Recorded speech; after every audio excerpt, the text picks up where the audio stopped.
Hello mga sir, ito nag-home service tayo dito sa Malabon sa Imelda Elementary School.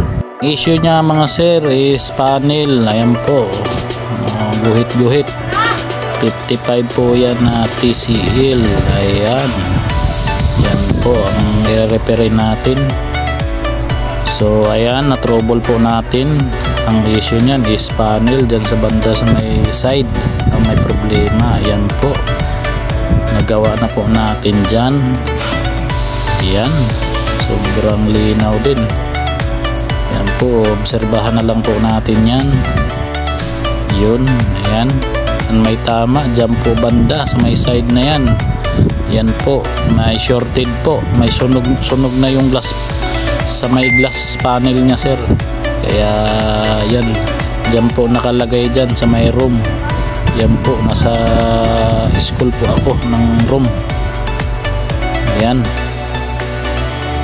Okay, obserbahan na lang natin yan mga sir. At ayan, na-fix na po natin yan.